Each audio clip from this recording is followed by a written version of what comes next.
Mohon maaf saya sambil agak sender ke kursi ya, leher saya udah mulai sakit gitu. Kelamaan di laptop dari beberapa hari ini ya. Oke.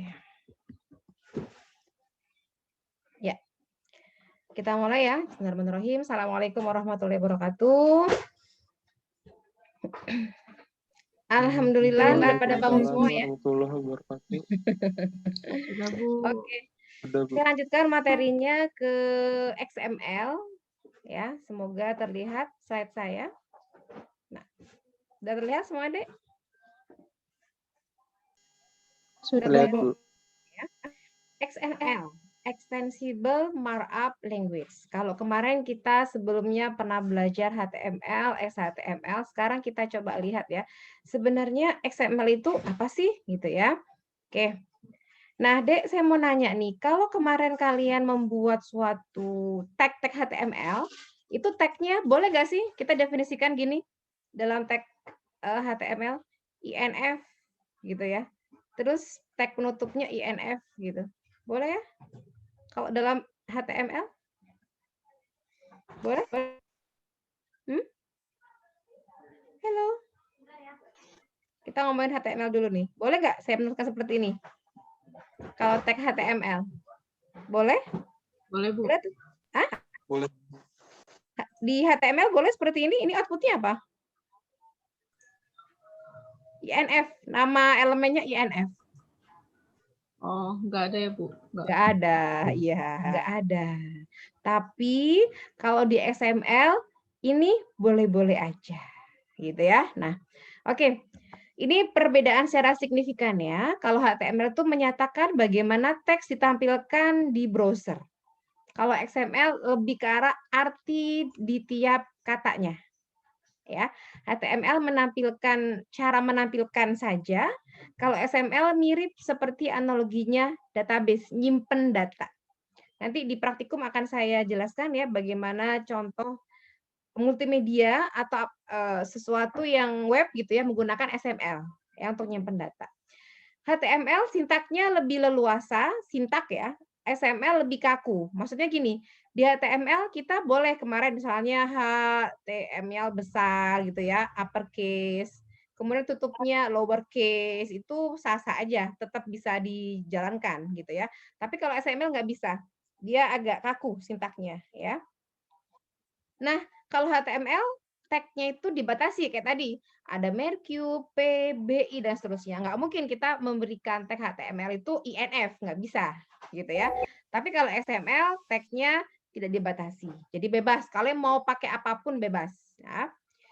Kemudian yang HTML juga, dia pencarian HTML mengembalikan sejumlah data ya. Kalau ini yang tepat aja. Itu bedanya. Ya. Oke. Nah, XML itu dirancang untuk menggambarkan data, gitu ya. Kalau tag HTML, tag-nya tidak didefinisikan, tapi kita, ya, jadi self descriptive, kita sendiri yang mendefinisikan, ya, beda dengan HTML. Nah, skemanya, ya, mungkin pernah dengar istilah DTD, gitu ya. Aturannya kita menggunakan dokumen type definition untuk XML. Contohnya gini. Kita buat XML itu dia punya 2 anak misalkan gitu ya, punya ada elemen ada 2 child-nya, 2 anak. Itu nanti kita bisa definisikan di dalam DTD-nya ya, document type definition-nya. Oke. Nah, ini ya untuk XML yang dapat dilakukan dia membuat ya untuk structure, penyimpanannya, kemudian pengiriman informasinya. Nah, contohnya kalian perhatikan deh. Ini ada namanya kalau kita bilang root-nya, gitu ya, root-nya. Oke. Ini orang tuanya adalah node, ya, tutup node-nya. Child-nya dia punya 4. To, from, heading, body. Ya, dia punya 4 anak. Dan wajib lowercase, gitu ya, kecil semua. Atau kalau dia besar gimana, Bu? Ya, ininya harus besar juga. Jadi dia case sensitif. Kalau saran saya mendingan kecil aja, ya, lowercase. Oke.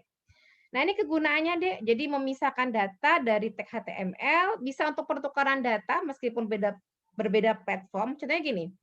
kalian punya web gitu ya. Web kalian itu misalnya apa ya? Sepatu shoes ya, sepatu. Nah, sepatu itu kalian ngambil data dari berbagai macam merek. Misalnya ada yang dari Nike gitu ya. Kemudian ada dari apa? Misalkan Adidas, Skechers dan seterusnya ya.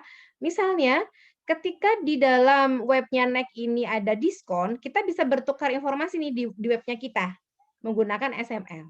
Jadi memudahkan komunikasi sebenarnya. Gitu ya contohnya. Oh, si Nike warnanya apa? Kemudian ukurannya gitu ya, diskonnya. Nanti kita bisa nge-link di web kita sendiri. Web kita ini nge-link di Nike, Adidas, Skechers gitu. Ya, dia untuk bertukar data dan bisa membuat bahasa baru. Itu kata kuncinya ya. Nah, ini deh sintaknya. Kalian berikan XML version ya.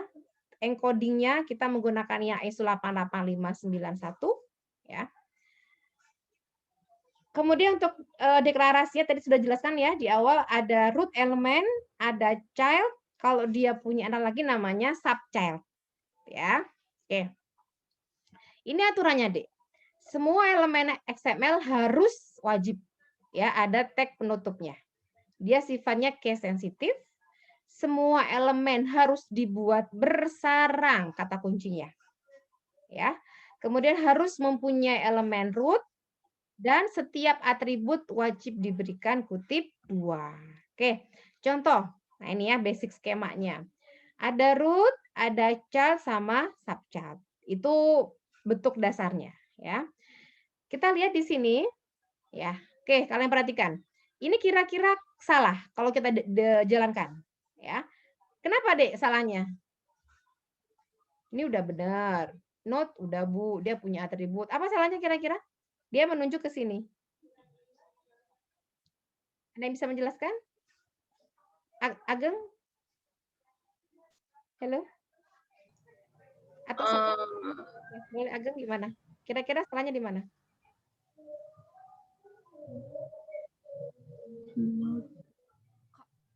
Kalau menurut saya note-nya nggak usah pakai date, mungkin bisa ditambahkan tag date lagi, Bu. Seperti itu. Oke, ya. Itu salah satu bagian nanti ya kita bahas. Jadi sebenarnya dalam XML itu hindari penggunaan atribut. Jadi nanti dia dalam child-nya. Oke, boleh. Ada lagi mungkin? Masih ingat tadi yang saya jelaskan? Bahwa ketika kita menggunakan XML, atribut harus diapit dengan kutip 2. Di sini ada atribut. Ada nggak kutip 2-nya? Nggak ada. Iya, makanya dia nggak bisa ya. Tapi tadi yang dijelaskan sama Ageng benar juga. Ya nanti kita bahas ya setelah ini. Oke. Berikutnya. Aturan penulisan sintak XML ya. Penggunaan karakter spasi pada XML akan dihitung pre-solve ya. Oke. Kemudian elemen XML mempunyai suatu hubungan relasi. Jadi relasi parent dan anaknya gitu ya. Untuk komen dia seperti ini. Ya. Contoh, nah ini tadi ya. Root-nya siapa, Dek? Root-nya. Book. Ini kepotong ya. Root-nya adalah book. Nah, anaknya siapa? Ada title, prod ID, chapter. Itu child-nya. Ya. Kemudian subchild-nya adalah para. Para ini di anaknya si chapter. Nah, berarti masih ingat ya, sebenarnya kalau kita buat tabel, nah ini kan relasi nih antara parent sama child-nya. Dia punya berapa kolom sih sebenarnya? Ayo, dia punya berapa kolom? Ada title, gitu kan ya sebenarnya? Ada product ID sama ada chapter. Chapternya ini nanti dibagi lagi, gitu kan ya? Nah, jadi analoginya seperti itu, ya, kurang lebih. Nah, ini untuk elemen, ya konten dari elemen. Elemen contohnya apa, Bu? Yang ada di antara tag ini, tanda seperti ini. Misalnya tadi INF, oh berarti elemennya adalah INF, ya. Dan dapat mempunyai tipe konten yang berbeda dan dia harus mulai dari start tag sampai end tag. Ya, elemen dapat mempunyai juga elemen konten, mix konten, simple atau empty. Empty kosong ya, dia nggak punya. Nanti kita bahas setelah ini. Penamaannya Ya, tidak boleh dimulai dengan angka atau tanda baca. Kemudian tidak boleh diawali dengan kata XML atau kombinasinya, besar kecilnya, nggak boleh juga. Dan tidak boleh ada spasi. Gitu ya. Biasa ya, boleh kombinasi huruf, angka, atau karakter yang lainnya. Nah, ini contohnya XML yang mempunyai atribut. Ya. Ini apa elemennya? File. Ini jelas. Start tag-nya file, end tag-nya file juga. Siapa atributnya? Type. Nah, ini gangster atributnya adalah name, gitu ya. Nah, yang tadi kita bahas ya, yang disampaikan oleh Ageng tadi ya. D, ini yang atas itu data menggunakan atribut, yang bawah tanpa atribut. Nah, enakan yang mana kalau kita berbicara XML? Sesuai skema yang tadi, itu ada root, ada child sama subchild. Maka yang ini gitu ya, baiknya disarankan dijadikan child. Nah, sehingga menjadi seperti ini. Ada person, sex, female, nilainya ya female, penutup elemennya adalah sex. Gitu. Itu lebih memudahkan gitu ya. Kenapa? Gitu ya. Ini contoh yang lainnya, good practice-nya ada root, child sama subchild. Nah, kenapa sebenarnya kalau kita pakai atribut? Atribut nggak bisa bernilai multiple values. Agak susah. Nah, misalkan gini, sex female atau mungkin hobi sama dengan kalau lebih dari satu susah penerapannya. Tapi kalau ini bisa gitu kan ya, hobi satu, hobi dua nanti tulis lagi di bawahnya. Yang kedua, tidak mudah dikembangkan ya, tidak dapat menggambarkan struktur karena jelas strukturnya yang utama adalah root, child, subchild. Sulit untuk memanipulasi di kode program dan tidak mudah untuk dilakukan pengujian. Ya, kita untuk yang DTD-nya, document type definition-nya. Nah, gitu ya. Mungkin masih ingat ya di dalam database ada normalisasi. Masih ingat ya? Ada normal pertama, kedua, ketiga. Ya, bentuk normalnya. Ada sebenarnya ada 4 sama 5 ya, fifth sama fourth-nya. Nah, dalam XML itu pun ada tingkatannya, ya. Yang pertama adalah XML, kalau dia lebih ketat lagi aturannya, lebih sesuai lagi, namanya well form, gitu ya.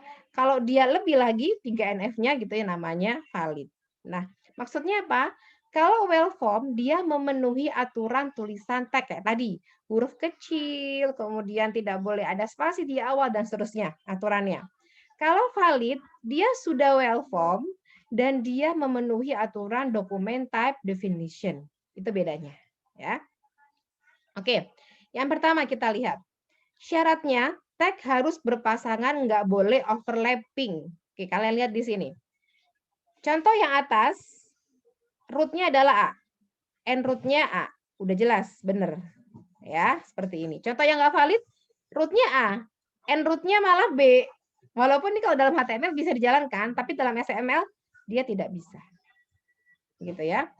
Kemudian yang kedua, adanya elemen puncak dokumen. Yang tadi saya bilang ada root element. Ini tidak well form deh. Kenapa? Mirip seperti yang atas ya. Udah bener sih Bu berpasangan, tapi nggak well form. Kenapa? Ini A, penutupnya B kayak gitu. Tapi yang ini lihat ya, yang bawah ini C Bu. Oke, udah bener C. Ini AA boleh Bu? Boleh dong. Kan dia start tag-nya C gitu ya. Beda sama yang atas. Ya. Oke, tadi ini sudah. Nah, sekarang kalian perhatikan ini di Dreamer Team. Ya, ketika saya D-nya besar, T-nya besar, maka elemen penutupnya juga harus disesuaikan. Ya. D ini kalau kita lihat ada berapa kolom? Dreamer Team, pemain. Pemain punya anak lagi, nama kesebelasan. Punya berapa kolom? 2. Nama sama kesebelasan. Ya, ada berapa baris? Kebetulan sama barisnya. Ada 2 juga. Isinya Gabriel Real Boto ya, sengaja diplesetin. Yang baris keduanya Ronald sama MU ya. Oke. Ini kalau dijalankan hasilnya seperti ini. Ini bermanfaat banget nanti kalau kita sudah buat web, nyimpen, kemudian multimedia, mau ngedit gitu ya. Nah, seperti ini. Ini ada tanda plusnya, itu bisa kita klik gitu ya, sehingga hasilnya seperti ini. Gini. Ya. Oke. Nah, kalau kita menggunakan DTD, ada dua sama seperti CSS dan JavaScript ya. Ada internal sama eksternal. Kalau yang kita menyimpannya eksternal, kita simpan namanya .dtd, Document Type Definition. Cara manggilnya, tanda seru doctype. Ini nama root-nya. Ini kayak href-nya. Href, kalau di sini namanya sistem, kemudian nama filenya. Gitu ya. Oke. Oke ya. Apa itu DTD gitu ya, Document Type Definition? Ini yang sesuai aturan tadi ya. Aturan yang mendefinisikan seperti apa sih harusnya dokumen XML-nya gitu. Ini harus sesuai dengan struktur dari DTD-nya, dokumennya. Jadi contoh gini, kalau kita definisikan di dalam database ya, nama NIM. Si nama ini harus misalnya 30 digit. Nah, berarti kan ketika diimplementasikan di dalam database gitu ya, harus sesuai. Kalau salah ya nggak bisa kayak gitu. Ya, harus sesuai dengan struktur. Oke, ini lanjut nanti pekan depan ya. Saya mereview sedikit yang XHTML dikit lagi ya. Nah, ini. Jadi, kalau XHTML ini dia kombinasi. Kombinasi antara apa? Antara HTML gitu ya dengan XML. Tag-tagnya menggunakan tag HTML, tapi aturannya menggunakan aturan dari XML. Gitu ya, itu seperti itu ya perbedaannya. Jadi mulai ada itu dari versi 4.01 ya untuk XHTML sendiri. Tujuannya apa sih? Supaya bisa dijalankan di semua platform. Dia memperketat dan memperjelas versi dari HTML ya. Oke, ini pengenalannya mulai tahun 2000 ya, 26 Januari. Nah, contoh paling mudah, Dik. Kalau kalian menggunakan dokumen HTML, ini jelas bisa dijalankan. Tapi ini bad HTML. Kenapa? Karena nggak ada tag penutup HTML-nya. Di sini nggak ada penutupnya. Nah, itu kita bilangnya bad HTML ya. Nah, gimana supaya bisa tadi ya? Untuk apa sih kita menggunakan XHTML? Ini supaya bisa berjalan ya di beberapa browser dan memang saat ini ya kita standarisasi itu penting gitu ya, supaya terbaca di semuanya. Oke. Nah, ini contohnya ya. Jadi nggak jauh beda sebenarnya. Yang penting sudah tahu konsep XML, ininya masuk ya. Kayak tadi, HTML penyarangan harus benar tadi. Ini salah ya, karena nggak ada end root-nya. Kemudian ini salah, kenapa? LI-nya nggak ada di sini, penutup LI-nya. Walaupun kalau jalankan bisa-bisa aja. Ini tadi sudah ya. Struktur dasarnya ada HTML, head sama body. Nah ini kurang tepat juga karena menggunakan uppercase. Gitu ya. Kalau dia nggak punya tag penutup, harus ditutup deh. P itu kan dia nggak punya, tetap harus ditutup. Ya kalau empty, ya misalkan HR, BR gitu ya, empty elemen kosong, dia seperti ini. Yang sudah saya sampaikan di awal. Jadi langsung di tag pembukanya. Ya, ini sudah dibaca ya minggu lalu. Nah ini pembedanya deh, atribut name diganti dengan atribut ID. Gitu ya. Jangan lupa ada deklarasi di awal dari dokumennya. Oke, ini ya contohnya ya. Doctype, ini mandatorinya, wajib ya. Seperti ini contohnya. Ya. Oke, mungkin itu dari saya untuk pertemuan hari ini. Ada pertanyaan, silakan. Cukup? Kalau cukup, kalau mau diskusi, karena mungkin ada kuliah lain, kita bahas di grup WA. Ya. Saya akhiri, semoga ada manfaatnya. Nanti praktikum ya, seperti biasa jam 1. Assalamualaikum warahmatullahi wabarakatuh. Waalaikumsalam warahmatullahi wabarakatuh. Terima kasih, Bu. Ya, bisa izin end meeting all ya. Nanti lanjut praktikum.